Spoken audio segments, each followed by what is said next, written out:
Todos os anos, os pontos turísticos de grandes cidades movimentam milhões de pessoas. Muitos são verdadeiros marcos históricos conhecidos mundialmente. O que a maioria não sabe é que muitos deles escondem quartos, passagens secretas e até sótãos. Hoje, vamos viajar por esses pontos icônicos e revelar todos os seus segredos. Mas antes disso, por que não se inscreve no canal? E se não for pedir demais, também deixe uma crítica construtiva nos comentários para nos motivar a continuar criando conteúdo por aqui. Sem mais delongas, vamos ao vídeo.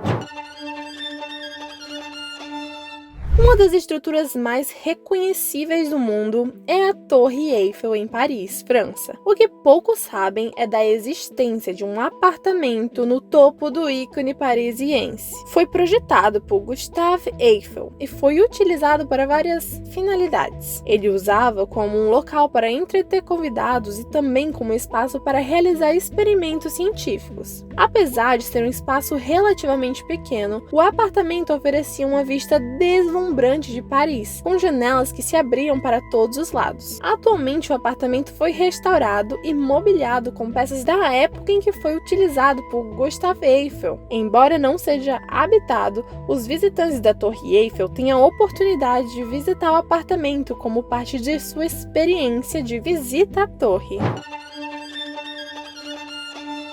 A construção da Ponte do Brooklyn foi finalizada em 1869, estabelecendo-se como a ponte suspensa mais longa do mundo na época. Erguer uma estrutura tão grandiosa não foi uma tarefa simples. Para isso, foi necessário demolir parte dos bairros de Manhattan e Brooklyn para a construção das duas seções de ancoragem que conectam a ponte à terra. Vendo que o ambiente formado dentro dos arcos da ponte eram escuros e frescos, o engenheiro John Hoblin propôs um acordo com o proprietário de uma loja de vinhos do Brooklyn, a Heykes Wine Company, e Louis e CEO, que usou as abóbadas da base da ponte do Brooklyn como uma adega para o seu inventário. O movimento, além de gerar algum dinheiro para a construção, serviu para apaziguar os ânimos das duas empresas que tinham visto suas instalações de armazenamento serem demolidas para a construção da ponte. As adegas tinham a capacidade de armazenar mais de 5 milhões de garrafas cada. Outros locais sobre a ponte foram abertos e alugados a comerciantes que armazenavam diversos produtos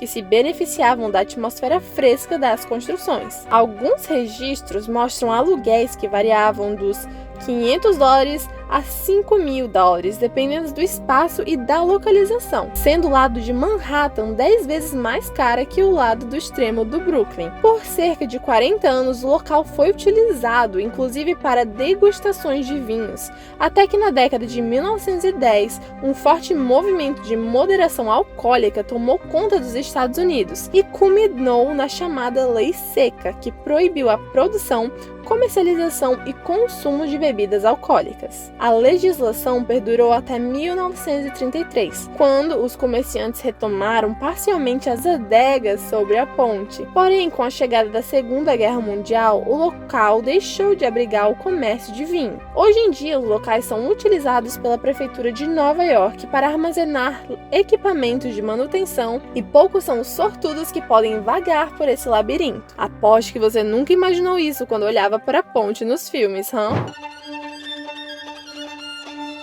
As catacumbas de Paris são uma rede subterrânea de túneis e câmaras localizadas sobre a cidade de Paris, na França. Esses túneis são notáveis por abrigar os ossos de milhares de pessoas, transferidos para lá a partir de cemitérios superlotados ao longo dos séculos. Originalmente, as catacumbas eram antigas minas de pedra calcária que foram abandonadas e depois convertidas em ossuários para resolver o problema de superlotação dos cemitérios urbanos. Entre o final do século XVIII e início do século XIX, os ossos foram meticulosamente transferidos para catacumbas e organizados de maneira artística, criando uma espécie de galeria macabra de crânios e ossos. Apesar de macabro, esse cenário já era esperado das catacumbas, mas o que as autoridades francesas nunca imaginaram era descobrir um pequeno cinema e bar escondidos nos túneis sob a cidade. O espaço contava com até instalação profissional de eletricidade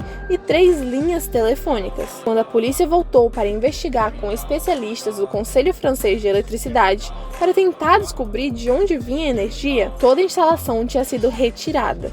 Os cabos foram cortados e um bilhete no chão dizia: "Não tentem nos encontrar." A descoberta causou um grande alvoroço na mídia e levantou questões sobre como alguém poderia construir e operar um espaço tão elaborado e clandestino sem ser detectado pelas autoridades por tanto tempo. Mais tarde, o grupo Les Oaks se responsabilizou pela instalação. O grupo é conhecido por uma abordagem clandestina para acessar e transformar locais abandonados ou inacessíveis da cidade. Bizarro, não é mesmo? Teria coragem de curtir um filme com as caveiras?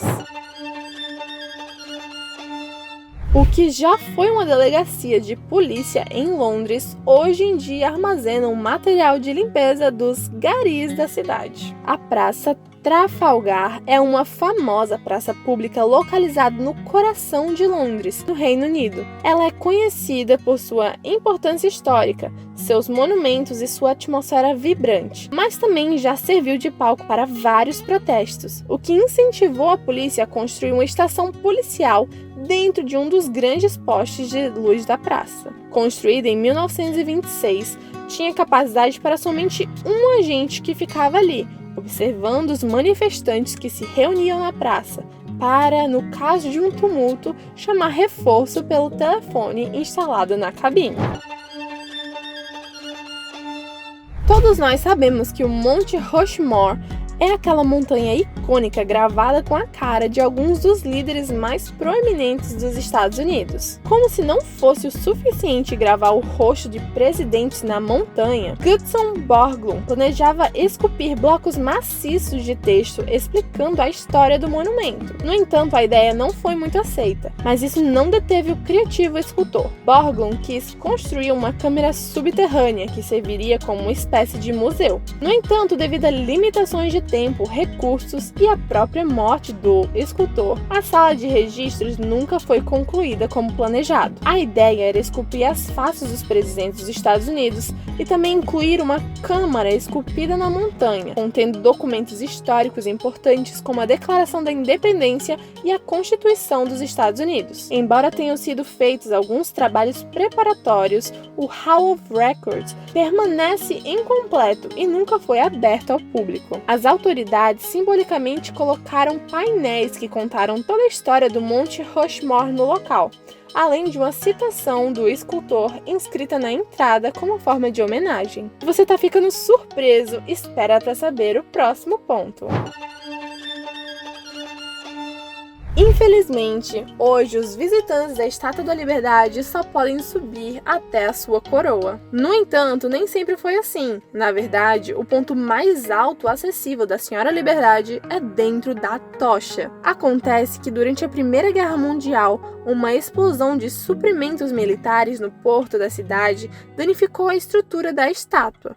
A cidade foi obrigada a fechá-la por precaução, e esta parte da estátua não voltou à atividade turística para o público desde 1916. Felizmente, a coroa da Senhora Liberdade ainda é acessível, mas se quiser se aventurar, saiba que a subida à coroa é feita por uma estreita escada em espiral com mais de 300 degraus. O que vale a 27 andares. Isso mesmo, não tem elevador, mas com certeza vai ser uma experiência única. Então, você sabia algum dos segredos que esses marcos históricos conhecidos escondiam? Deixe nos comentários o que mais te surpreendeu e até o próximo vídeo!